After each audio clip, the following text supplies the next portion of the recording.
ahead and state your name for us? So my name's Charlotte Pavlik. Pavlik.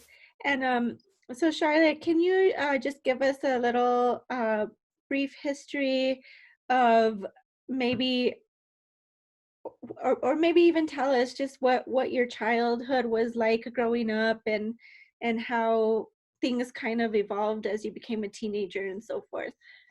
Sure. So, it's really hard to quantify normal as far as the childhood goes. But in a lot of the ways that society looks at childhood, I had a pretty normal young childhood. I have a twin brother. My brother and I were the only two kids in a household. My mom was an accountant, relatively successful, and my biological father, an attorney. Their relationship was not great, but I was too young to realize that. We had all of the necessities that we needed, clothes, food, stable roof over our heads, and some fun playing outside. So as far as a childhood goes, now as I've grown up, I've seen, so much that lets me know that I could have had that part of my life much worse. Right.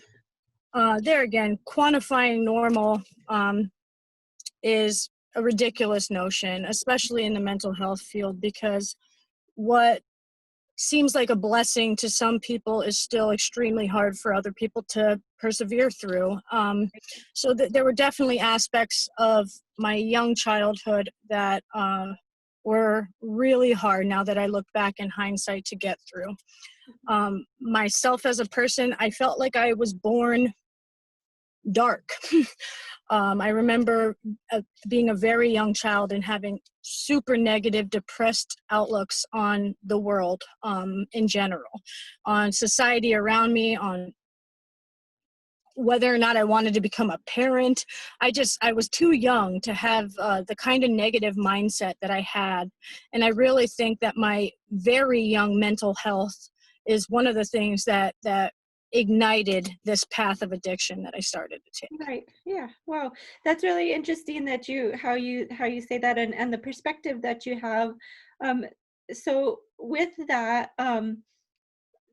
we're talking about addiction, and you're talking about depression and how that may have contributed to. Is that something that you could say may have contributed to your startup of your use?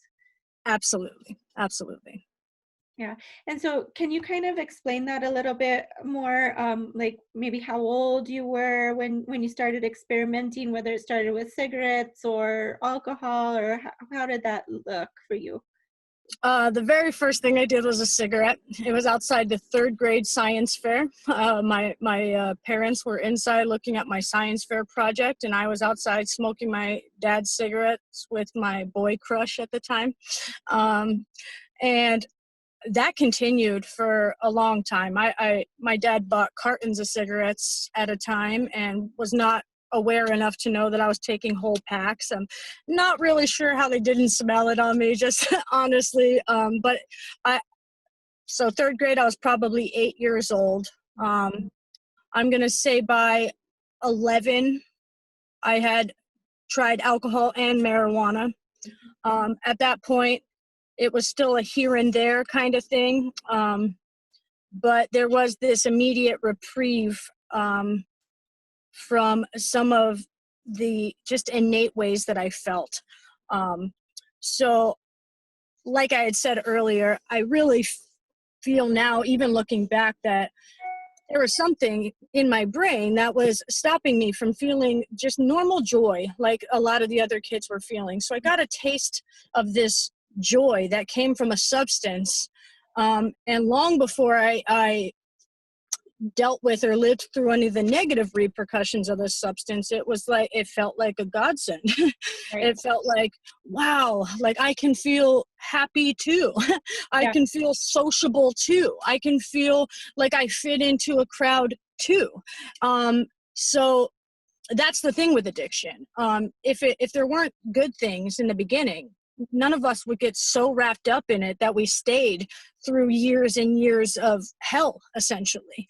And in the very beginning, it felt like a saving grace to me, but it's tricky how it gets you that way. Right, right. Okay, so when you're talking about that, you'd say probably, you started out at 8 and it just kind of continued. Did it gradually grow from substance to substance? Oh yes, absolutely. So I went through a traumatic experience around 12 years old, which I won't go into great detail with, but my outlook on the world definitely plummeted from that point on. I didn't care about myself nor anyone else. And I started selling drugs at that time, cocaine. At about 13, I was selling cocaine. I still wasn't using it. I was drinking heavily, smoking marijuana heavily, and I would take pills here and there. And I had this mindset like I was better than the addicts that I was selling coke to, which is just ridiculous. So I went through years living this street lifestyle because I did not find in my family the kind of comfort and support that I needed after that traumatic experience. That being said, I'm not putting any blame at this point in time on my family because I was really closed off about it all. I didn't speak about my trauma until I was about 23 years old. I just kept it in and covered it with substance and this street lifestyle. Sometime around 16, 17, I started doing lines of coke. And yeah, it just gradually progressed from cigarettes to alcohol to marijuana to pills to different variations of pills and methods of using them, then to cocaine. Then a short time after that, I came out to New Mexico for the first time and was introduced right after my stepfather, who I call my dad, passed away, was introduced to crack cocaine. And that one hit me hard. I remember I had shut down a photography and design business that I was running, and I had probably $15,000 in the bank, which may seem like pennies to a lot of people, but it was a lot to this girl. And within about 10 months of my father passing away, I had blown that all on crack because it took away the pain. So I buried this this grief and this mourning in this new substance, and got myself off of that after a couple years into it. Spent 8 months sober. The next thing in life hit me, and I was going to resort back to the crack cocaine because that's what I was familiar with. And I remember a friend of mine there in New Mexico introducing me to meth, like, hey, this is cheaper and it'll keep you high longer. So there I switched over to methamphetamine, and within a couple of years was mixing that, doing that and heroin simultaneously. And then I started injecting about 2 years after that, and lived that way, injecting mostly heroin, but methamphetamine also, for about 2.5, almost 3 years. And then I ended up in jail for 60 days. So here I am 2 years, in August, it'll be 2 years after that I've been clean and sober away from all of it. But it was a snowball for sure. Right. Okay. And then, so tell me a little bit about, being in that moment of when you were using meth and heroin. What were you feeling in those times? Were there highs? Were there lows? What was life like for you at that point? So there were absolutely highs, pardon the pun. There were definitely these moments of exhilaration. As hard as life is as an addict, I mean, there are a lot of ways that life is simplified because I don't have to worry about the responsibilities of being a adult human being and do whatever I want 24/7. When I want to be out in the mountains for 7 days in a row, I can. I was hustling to get money anyway, so I wasn't worried about losing a job. There were definitely moments that I felt like were good times. That being said, I have a vague recollection of any of them. I dated somebody for 3 years throughout my needle use, and they actually overdosed and died a year ago in March, after I was sober for about 6 months. And to this day, you know, yes, we kind of sunk each other in addiction, but like the love there was real, if that makes any sense at all. And to this day, I have this remorse because I can't remember so much of our relationship. So like, that part's rough. Like I know there were like these amazing times, and I don't have photos of them or solid memories of them because we were both so lost in this addiction. It's not, I mean, we had put the drugs over one another. The love was real, but there was just no way of climbing out of it at that point in time. The lows were god awful. The violence that I saw, the violence that was perpetrated against me, all for like a $20 bill in my pocket or a little bit of drugs. I mean, I was beat up with a baseball bat by people I considered friends. I was pistol whipped for a $20 bill. The things I saw people do to other people to come up this tiny bit. The suicidal ideation because I couldn't see a way out. I was tired of living the way I was living, but I genuinely didn't think that I could get to where I'm at now. I didn't see that as a possibility. So I am a 3-time suicide attempt survivor. And I used to be angry when I would say, God doesn't let me die. But I'm so grateful today that God didn't let me die, because here I am on the flip side of it. And life is hard in different ways. But I'm using my story to every single day show addicts that, like, dude, if everyone thinks you're too far gone, if they're just waiting for a call that says you're dead in a ditch, like, I was there too. And I promise you that there's a flip side to that. Right. Yeah. Awesome. Thank you for sharing that. That's it's really important because you said you're now in August, you'll be 2 years sober.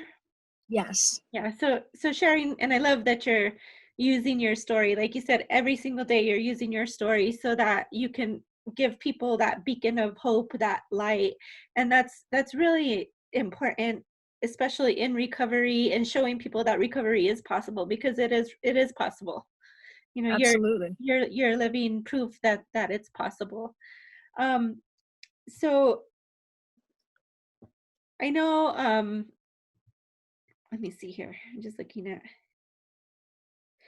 so just kind of to wrap things up a little bit, what advice would you give to teenagers and young adults at this point in time? The advice that I would give, okay.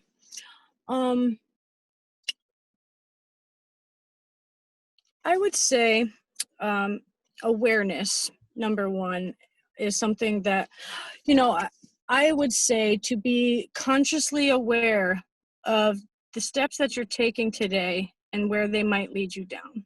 Mm-hmm. I had no idea. I lived this live hard, die young mentality, and I really had no idea that I was going to get to this point where I was going to have to spend years digging out of the holes that I had dug. I thought I was just going to, like, ride the high, and then it was going to be over, and everybody that I left behind was going to have to clean up after my mess. But here I am, like, still dealing with the messes that I made, which is a hard thing to do in general. I would say absolutely to find people that you can trust, whether it's family or not. Like, I'm not here to speak to counselors, somebody at school. Find somebody that you can be openly you with, because trying to, and that goes for all sorts of things. Faith addiction, sexuality. Find somebody that's okay with you for Right. who you are, that you can go to when you need a support system. And that's not an easy thing to do, but this rely on, trust no one but yourself, rely on only yourself. The world doesn't work like that. We have to have a solid support system. And if we can't find it in connections that we've made, there are community organizations, there are, mental health organizations. There are places that you can go to find a support system. And, I'm involved now here in Missouri with a mental health organization, and I just got my certification as a peer support specialist. And I run into people all the time that say, I have no one. And I know that feeling. I used to tell people loyalty is thicker than blood, because I didn't feel like I had blood that was there for me, like I felt like I needed.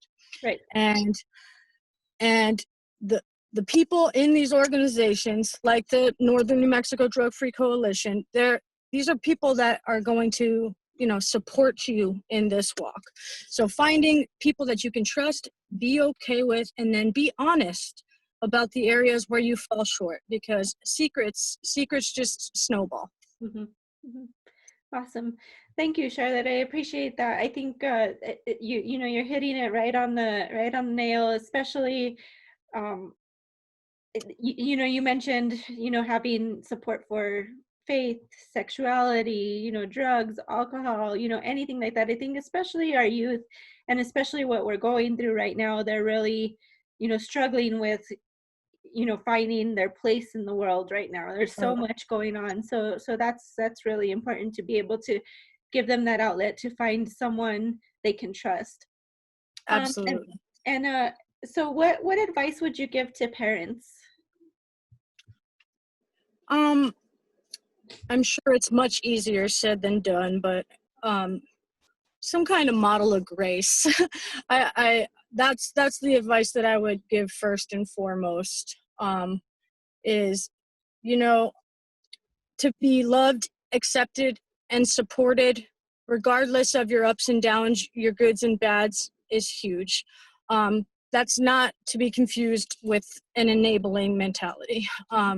So loving and accepting your kids for who they are and for their strengths and weaknesses, and acknowledging both and walking with them through that, but also setting up firm boundaries for when they step outside of what you as parents or society, when they step outside of things that are good for them or for you or for your family or for your society. Essentially, boundaries have got to be put in firm place, and that hurts. Just honestly, it hurts the parent, it hurts the kid, it hurts to stand firm in boundaries, but without them, you're hurting more than you're helping. Right. And I know firsthand what that's like. I absolutely used every last drop of everybody that was going to give me, or just play into the game that I was playing. And I didn't feel that way stuck in addiction, but had I been absolutely cut off a long time before, I may have found the rock bottom that I started to crawl out of a little earlier. Right. So you just led into my next question, which is perfect. Hitting that rock bottom. What was it like to be at that place, and what were you seeing and feeling, and all of the emotions? What was going on in that moment that led you to start to crawl out of that space? Well, I hit a number of rock bottoms over the years, which is one of the reasons I'm so stringent on giving people, or on being there for people every single time they come and say they want to change. I don't care if it's the 32nd time, because I'm living proof that they're not too far gone, even if they've failed this that many times. Right. Me, myself, I had just been done dirty by the person that I loved and a number of my friends. I was on like a tri-county New Mexico mission, letting my car be used as like a G ride in the area in exchange for drugs, and ended up in Albuquerque, got shot at by a couple of people. My mindset was bad enough that I had, rather than like hunching down when I was shot at, I threw my arms out both ways and literally like begged God to let a bullet hit me. Which it almost goes against, you know, like just natural human instinct to like hit the ground. Every fiber of my being was tired of being alive. And I literally was like, please, Lord, like as these guys were driving by and shooting at me. Finally made my way up to Taos, and I was plotting my suicide. Like I said, I'm a 3-time suicide attempt survivor, and sometime in this final mission, it did end up being my final mission, just not in the same way that I thought. Somebody said, you know, nobody's ever survived jumping off the Gorge Bridge, and like a light went off in my head, like, what? Like, yes. Now I found a way that nobody's ever survived. And there must have been this look on my face, because this person that I was cruising around with was like, Charlotte, you'll be that one that survives, right? And I was like, ugh, like, knock it off. So I had just been through an ordeal in Albuquerque, finally made my way up to Taos, but I was starting to get sick, and I didn't want to die sick. I wanted my one last stash and $5 for gas to make it to the Gorge Bridge. I had messaged a friend of mine that is from New Mexico but was living in New York at the time, I think still is, and told her, hey, tell my mom that my car will be at the Gorge Bridge, because I knew that it would be hours before she got that message, and I figured it would work out perfectly. Nobody would be able to stop me. My mom would know where my car was, and I would get high and then die. And then that was like exactly what I wanted at the time. So I'm sitting there at the computer, trying to squeeze a drop out of somebody else, like, hey, like, you know, I helped you out. Like, all I need is like a 10 stash and $5. Like, that's all I need, homie. And somebody tapped on my shoulder. It was a police officer. I have Facebook up because I'm Facebook messaging. So there's my name on this computer. And he's all, are you Charlotte Pavlik? And everything in me wanted to say no. He like looks over my shoulder, reads my name on the computer.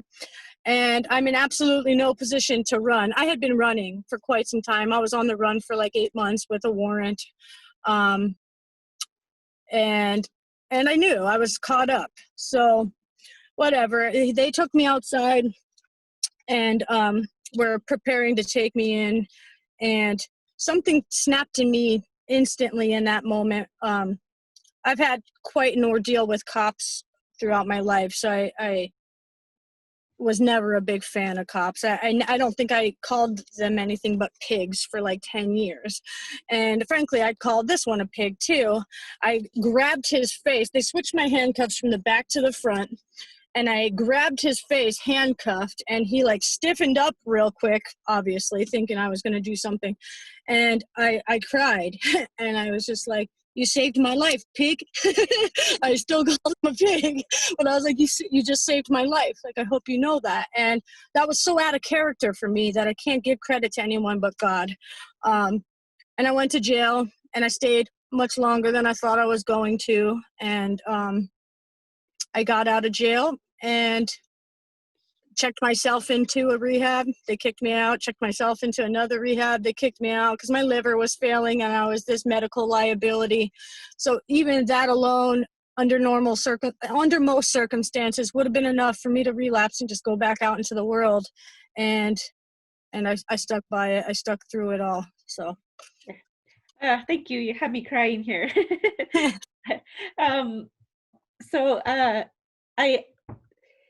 that's awesome. That's, you know, you talk a lot about how, you know, you went from standing in front of bullets saying, God, please take me, to going to a police officer telling him you just saved my life, and thanking God in that moment of So I can see how that divine intervention has really played a role in your sobriety. Is that what keeps you here and striving? Absolutely. Yeah. Absolutely. There's this undoubtedly divine intervention in my life, and I honestly believe I'm just barely starting to step into that calling. I can see the difference that I'm making in addicts' lives. And I know what it's like to be an addict in that position, and you don't want people to talk to you when they don't know, because it's real easy to say you can do this, but it means so much more from somebody who's actually done it. Right. And it did for me, and that's the position that I'm in now. I just got accepted to Colorado Christian University. I'm going to be going for my bachelor's in psychology with a biblical emphasis, and I still don't have the long-term planned out. I just kind of been taking one step towards what I believe God is leading me to do, and it's going to be in this field. It's my calling. So more so than like God stepping in to save me, I feel like this walk that I've walked was all for a reason. Right. Even my worst of my worst and my lowest of lows, I couldn't help the people that I helped today if I hadn't walked the walk that I did over the last 10 years of my life. Well, we're lucky to have someone like you in this field, Charlotte. I can hear the passion in your voice, and that's awesome. Thank you again so much for doing this interview for us. I don't know if there's anything else you'd like to add, or No, other than I have not given up on Cuesta either. Not even a little bit. I've got New Jersey on one arm and Cuesta on the other, because half of my heart lies in both. And leaving for a while was honestly the best move that I've made. I feel so much stronger and solid. I'm seeing doors open. But in the back of my mind and in half of my heart, I am doing this to try to bring some change back there. I don't know what God's timing is on all of it, but I'm getting prepared, and then I'm gonna come back and I'm gonna start pulling souls out of this.